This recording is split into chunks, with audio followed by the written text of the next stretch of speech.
Welcome back. Let's take you to this now. Labour unions and employers in the steel and engineering industry have kicked off wage talks for 2024 today. Workers are pushing for an inflation-linked wage offer that will take their economic hardships into consideration, while employers have urged unions to moderate their wage expectations. Now, the industry was hit by a strike action over wages in 2021 when workers downed tools in a wage dispute that dragged for nearly 3 weeks, costing the industry more than 500 million rands in lost revenue. SABC News Economics reporter Katlego Legodi has more for us.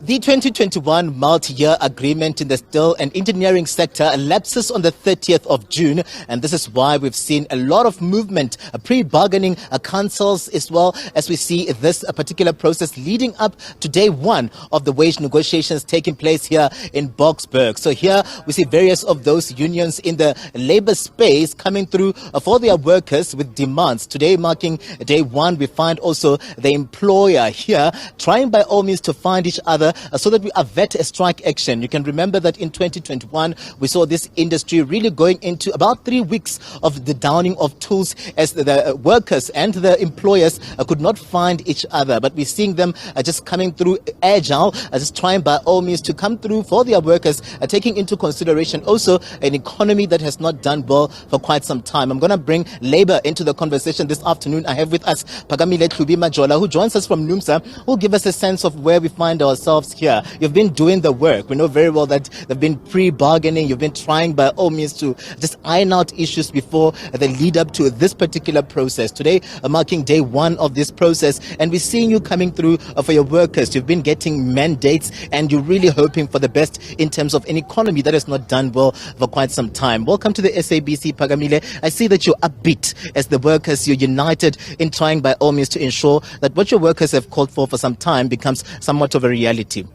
Thank you so much for having us. And yes, indeed, NUMSA has been very hard at work. We are the largest trade union that represents the biggest grouping of workers in this engineering sector. And yes, it is true that the economy is not doing well at the moment, and workers certainly are not doing well at all. When the economy is not growing, it is workers and their families who suffer the most. And these are some of the things that we have been at pains to really try and communicate as we present our demands in this round of negotiations, for employers to understand that we need them also to assist us to cushion workers during this very, very difficult economic time. Give us a sense of where we find ourselves as in terms of your demands. We know very well that you've been getting a mandate as well, and also have been talks around issues of a sweetener that has come through from your union, as at least trying to ensure that the workers are well represented in terms of their demands. Give us a sense of what you're putting on the table here. So NUMSA has demanded that, because, so let me just give you a bit of context. You are correct, we did have some pre-bargaining talks, and that was primarily because one of the biggest employer associations, which is SIFSA, had proposed that we should roll over the current agreement, the agreement that is set to expire. And our proposal as NUMSA was that whilst we do understand the very difficult socioeconomic conditions facing business, we do understand the impact, for example, that load shedding, the very crippling impact that load shedding has had on many industries in the engineering sector. We are saying that if you want us to roll over the agreement, we will accept it, but on these grounds. Number one being that that rollover must include a 1% increase. So in other words, we're calling for a 7% increase in the first year and 6% increase for the second and third year of the agreement. We are also demanding that the industry must ring fence about 2 billion rand which must be set aside for the creation of housing. These are workers who unfortunately fall into this category of what some may call as the missing middle. They don't qualify for RDP housing, and they don't qualify for bank loans for housing. also. And we think it's really unfair that the employers in this industry who have really benefited through in the past through high increases and decent performances, they've managed to ensure that they're able to access decent housing, but the majority of workers who are in the sector are stuck in shacks and informal settlements. So we are saying that together with the industry, we must all agree with employers that we ring fence 2 billion rand and we work together to ensure that the majority of workers in the sector are able to access decent housing.